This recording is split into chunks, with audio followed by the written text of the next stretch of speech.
అందరికీ నమస్కారం. తెలంగాణలో ఈ మధ్య కొత్తగా భూభారతి 2025 అని ఒక చట్టమొచ్చింది కదా. దాని గురించి చాలా మందికి చాలా ప్రశ్నలున్నాయి. ఏంటి ఈ చట్టం, దీనివల్ల మనకేంటి లాభం అని. సో ఈరోజు మనం ఈ కొత్త చట్టం సంగతేంటో చూద్దాం. ఇందులో ఉన్న చిక్కులేంటి, మరి అంతకన్నా ముఖ్యంగా ఒక సాధారణ పౌరుడిగా మన భూమి హక్కుల్ని మనమే ఎలా కాపాడుకోవాలో అన్ని వివరంగా మాట్లాడుకుందాం. ఓ పెద్దాయన రామయ్య గారనుకుందాం. ఆయన తహసీల్దార్ ఆఫీసుకు వెళ్తే లోపల ఆఫీసర్ గారన్న మాటలివి. పాపం కొత్త చట్టమొచ్చింది, నా పని అయిపోతుందన్న ఆశతో వెళ్తే ఆ అధికారి మాటలతో నీరసపడిపోయారు. అసలు విషయమేంటంటే ఇదొక్క రామయ్య గారి సమస్యే కాదు, ఈ రోజుల్లో చాలామందికి ఇదే అనుభవం.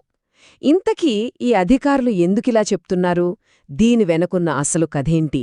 సరే, ముందుగా అసలు ఈ ఆఫీసర్లు ఏ సాకు చెప్పి మనల్ని తిప్పి పంపిస్తున్నారో చూద్దాం. చట్టంలోనే ఓ చిన్న పాయింట్ పట్టుకుని మన పనుని ఎలా ఆపుతున్నారో అర్థం చేసుకుందాం. వాళ్లు వాడుతున్న ఆయుధమేంటో తెలుసా? ఇదే భూభారతి చట్టంలోని మొదటి సెక్షన్. ఆ సెక్షన్లో 3 ముక్కలుంటాయి.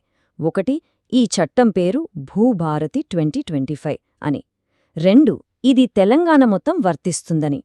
ఇక మూడోది, ఇక్కడే ఉంది అసలు కిటుకు. ప్రభుత్వం గెజెట్ నోటిఫికేషన్ ద్వారా ఒక తేదీని చెప్తుంది, ఆ రోజునుంచే ఇది అమల్లోకి వస్తుందని. చూసారా, అధికారులు సరిగ్గా ఈ మూడో పాయింట్నే మన ముందు పెడుతున్నారు. డేట్ రాలేదు, మేమేం చేయలేం అని చేతులెత్తేస్తున్నారు. అయితే ఇక్కడ మనం ఆలోచించాల్సిన విషయం ఒకటుంది. చట్టంలో తేదీ చెప్పాలనుంది, సరే. అంతమాత్రాన ఆ తేదీ వచ్చేదాకా ఏ పనీ చేయకుండా ఆఫీసులన్నీ మూసుకుని కూర్చోవచ్చా? ఆ అధికారి చెప్పేదాంట్లో నిజం సదమే, కానీ పని ఆపడంలో మాత్రం అబద్ధం 100%. అదెందుకో మనకు తెలియాలంటే మనం కొంచెం వెనక్కి వెళ్ళాలి. మన భూచట్టాల కథేంటో ఒకసారి చూడాలి. మన భూచట్టాల ప్రయాణం గత కొన్ని దశాబ్దాలుగా ఎలా సాగిందో ఓసారి చూద్దాం. ఇది అర్థమైతే ఇప్పుడొచ్చిన ఈ కొత్త చట్టం విలువేంటో మనకు బాగా తెలుస్తుంది. చూడండి, 1971 టైంలో అంతా చేతిరాతలే, రికార్డులన్నీ మనుషులే రాసేవాళ్లు. ఇక చెప్పాలా, లంచాలు, తప్పులు సర్వసాధారణం. ఆ తర్వాత 2020లో ధరణి వచ్చింది. అంత కంప్యూటర్లోకెక్కింది, బాగుంది. కాని ఏదైనా చిన్న తప్పు పడితే దాన్ని సరిచెయ్యాలంటే మన పని అయిపోయేది. ఏకంగా కలెక్టర్ దగ్గరకే వెళ్ళాలి, ఆయన చుట్టూ తిరగాలి. అది పెద్ద తలనొప్పి. ఇప్పుడొచ్చిన ఈ 2025 భూభారతి చట్టం ఈ 2 సమస్యలకు పరిష్కారమన్నమాట. ఒకవైపు కంప్యూటర్ వేగం, మరోవైపు తప్పుల్ని సులభంగా సరిచేసుకునే వెసులుబాటు, రెండింటినీ మనకు అందిస్తోంది. ఈ తేడాలో ఒకసారి చూడండి, ఎంత క్లియర్గా ఉందో. పాత ధరణిలో ఏదైనా తప్పు సరిచేయాలంటే కలెక్టర్ ఆఫీస్ చుట్టూ చెప్పులరిగేలా తిరగాలి. కానీ ఇప్పుడు భూభారతిలో ఆ పని తహసీల్దార్ లేదా ఆర్డీఓ లెవెల్లోనే సింపుల్గా అయిపోతుంది. ఇక రిజిస్ట్రేషన్ సంగతికొస్తే ధరణిలో స్లాట్ బుక్ చేసుకోవాలి. ఇప్పుడేమో స్లాట్తో పాటు తక్షణ మ్యూటేషన్ అని పెట్టారు. అంటే ఏంటి, రిజిస్ట్రేషన్ అయిన వెంటనే పాస్బుక్ చేతికొచ్చేస్తుంది. అన్నింటికన్నా పెద్ద మార్పేంటంటే న్యాయం. ధరణిలో కోర్టుకు వెళ్లే దారి చాలా ఇరుకుగా ఉండేది. కానీ ఇప్పుడు మనకోసం ప్రత్యేకంగా ల్యాండ్ ట్రిబ్యునల్స్ అంటే రెవెన్యూ కోర్టులనే ఏర్పాటు చేస్తున్నారు. ఇది చాలా పెద్ద విషయం. ఓకే, కొత్త చట్టం చాలా మంచిదని అర్థమైంది. అంతా బాగానే ఉంది, కానీ పని చెయ్యను అని మొండికేసే అధికారిని ఎలా ఎదుర్కోవాలి? ఇప్పుడు మనం అసలు మ్యాటర్లోకి వస్తున్నాం. మన చేతిలో ఉన్న లీగల్ వెపన్సేంటో, వాటిని ఎలా వాడాలో తెలుసుకుందాం. మన మొదటి ఆయుధం చాలా పవర్ఫుల్ వెపన్. ఇదే చట్టంలోని సెక్షన్ 23.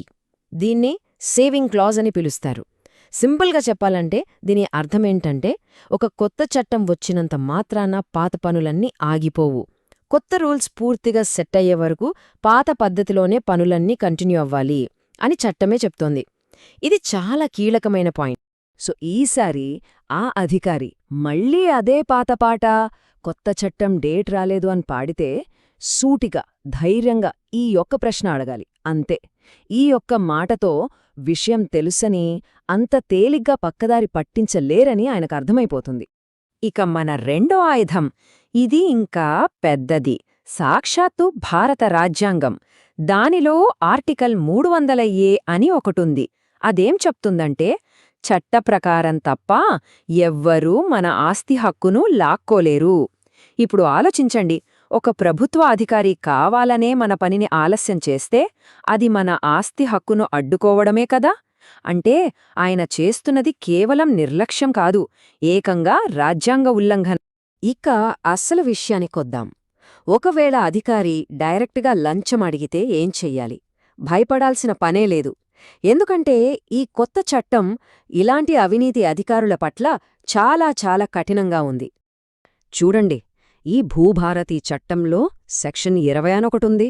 అది చాలా క్లియర్గా చెప్తోంది, ఏ అధికారి అయినా సరే మోసం చేసినా, తప్పుడు రికార్డులు తయారు చేసినా వాళ్ల ఉద్యోగం ఊడటమే కాదు, జైలుకూడా వెళ్లాల్సొస్తుంది. అంతేకాదు, కొత్తగా వచ్చిన భారతీయ న్యాయ సంహిత బిఎన్ఎస్ ప్రకారం కూడా ప్రభుత్వ ఉద్యోగి తప్పు చేస్తే శిక్షలు చాలా కఠినంగా ఉన్నాయి. సో ఎవరైనా లంచం అడిగితే వాళ్ల ముఖం మీదే, "సార్, ఈ చిన్న లంచం కోసం ఉద్యోగం పోగొట్టుకుని జైలుకు వెళ్తారా?" అని ధైర్యంగా అడగొచ్చు. సరే, ఇన్ని చెప్పినా పని జరగలేదనుకుందాం. మాటల్తో కాకపోతే రాతల్తోనే సమాధానం చెప్పించాలి. మన చేతిలో ఉన్న ఆఖరి అస్త్రం, బ్రహ్మాస్త్రం లాంటిది, సమాచార హక్కు చట్టం అంటే ఆర్టీఐ. దీన్ని ఎలా వాడాలో స్టెప్ బై స్టెప్ చాలా సింపుల్గా చెప్తాను, చూడండి.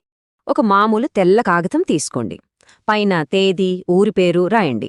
పౌర సమాచార అధికారి గారికి తహసీల్దార్ కార్యాలయం అనే అడ్రస్ రాసి మండలం, జిల్లా పేరు పెట్టండి. సబ్జెక్ట్లో ఆర్టీఐ చట్టం కింద సమాచారం కావాలి అని రాయండి. ఇక కింద కేవలం ఈ 3 ప్రశ్నలే అడగండి. 1. నా అప్లికేషన్, దాని నంబర్ రాయండి, ఎందుకింకా పెండింగ్లో ఉంది. 2. నా ఫైల్ ఇప్పుడు ఏ ఆఫీసర్ టేబుల్ మీద ఉంది. 3. మీ సిటిజన్ చార్టర్ ప్రకారం నా పని పూర్తి చేయడానికి టైం లిమిట్ ఎంత. అంతే. దీనికి ఒక 10 రూపాయల కోర్ట్ ఫీ స్టాంప్ అంటించి కింద సంతకం, అడ్రస్ రాసి ఆఫీస్లో ఇచ్చి రసీదు మాత్రం ఖచ్చితంగా తీసుకోండి. ఇక్కడ ఒక విషయం బాగా గుర్తుపెట్టుకోవాలి. చేతికి తీసుకున్న ఆ రసీదు, అదే అసలైన ఆయుధం.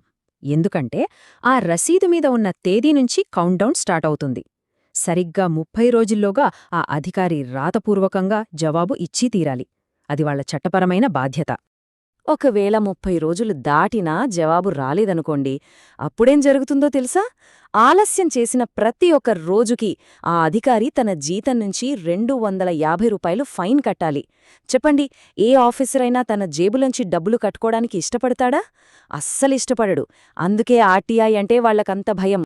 సో మొత్తంగా చూసుకుంటే మన దగ్గర ఉన్న ఆయుధాలు ఇవి. అధికారి కొత్త చట్టం ఇంకా రాలేదు అని సాకు చెప్తే సెక్షన్ 23 గురించి చెప్పండి. ఒకవేళ లంచం అడిగితే సెక్షన్ 20 ప్రకారం జైలుకి వెళ్లాల్సి వస్తుందని గుర్తుచేయండి. ఇవేవీ పనిచేయకపోతే చివరాస్త్రంగా ఆర్టీఐ అప్లికేషన్ వెయ్యండి.